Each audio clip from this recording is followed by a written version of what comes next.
इस वर्ष में प्रारंभ में ही कालयुक्त नाम संवत्सर आरंभ हो रहा है। वैशाख मास में द्वितीया मंगलवार से यानी 15 अप्रैल 2025 को सिद्धार्थ नाम संवत्सर का प्रवेश होगा।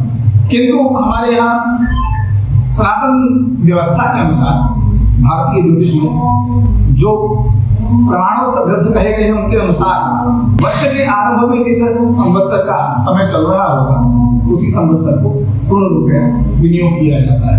इसलिए संकल्प आदि विधा में कालयुक्त नामक संवत्सर का ही विनियोग किया जाएगा। इस वर्ष के राजा सूर्य हैं और मंत्री भी सूर्य है। इन दोनों में परस्पर मैत्री है और अतः राज्य सत्ता में पदाधिकारियों का में परस्पर संबंध अनुकूल रहेगा।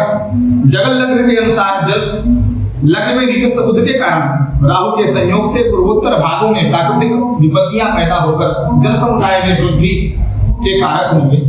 रूस, जापान, चीन, फिलीपींस द्वीप समूह, पूर्वी भारत एवं ऑस्ट्रेलिया आदि राष्ट्रों में तूफान, भूकंप जैसी परिस्थितियां बनेंगी और पर्वत विघटन यानी कि भूस्खलन इत्यादि भी होने की संभावनाएं बनेंगी। जनधन की हानि होगी।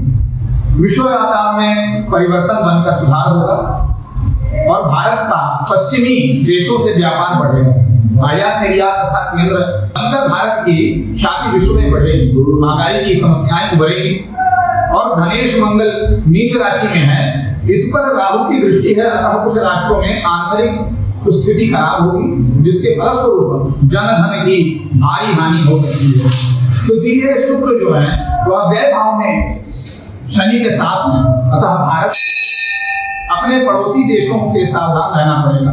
भारतीय सीमाओं पर पड़ोसी देशों के अतिक्रमण की घटनाएं घटित हो सकती हैं। वर्ष लग्न में के विचार से लग्नेश अष्टम भाव में राहु के साथ है, इसलिए विश्व में श्रमिक तथा कृषक वर्ग के आंदोलन की संभावना बन रही है। विश्व में रक्तपात जनित नरसंहार का परिणाम बढ़ेगा। नववर्ष प्रवेश सिंह लग्न में हो रहा है।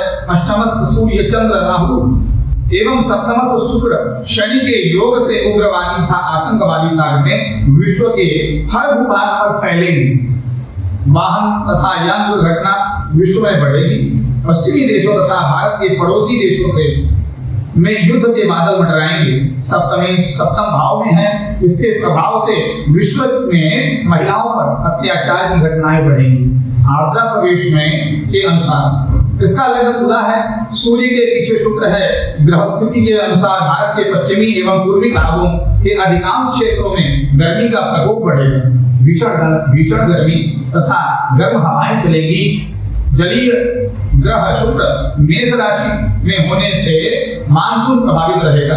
वर्षा काल में दिल्ली सहित उसके पड़ोसी राज्यों में व्यापक वर्षा के संकेत हैं। कहीं बाढ़, भूस्खलन आदि के प्रकोप से कृषि जनधन के हानि के योग हैं। शारदीय धान्य के विचार से सूर्य के पीछे बुध शुक्र होने से, सूर्य पर शनि की दृष्टि होने से शारदीय सस्य की उत्पत्ति कम होगी।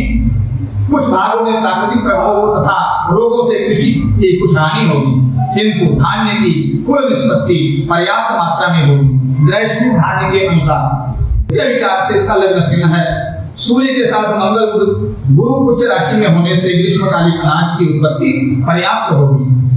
वृश्चिक राशि के सूर्य से द्वादश शुक्र एवं सूर्य मंगल केंद्र में होने से अत्यधिक धान्योत्पत्ति, चना, मसूर, गेहूं की फसल उत्तम होगी। कुछ क्षेत्रों में पाला से नुकसान भी होगा। तो यह इस प्रकार का इस संवत्सर का वर्ष फल का पूरा लेखा जोखा है। इसका इसी से हमारे सनातनी समाज को यह ज्ञात होता है कि अग्रिम समय थोड़ा चुनौतीपूर्ण है, इसको बड़ी ही सावधानी के साथ हमें आपको निर्वहन करना है। श्री हरि का नाम लेकर के अपने कार्य को करना है और भगवान की कृपा से सभी आनंद में ही होंगे।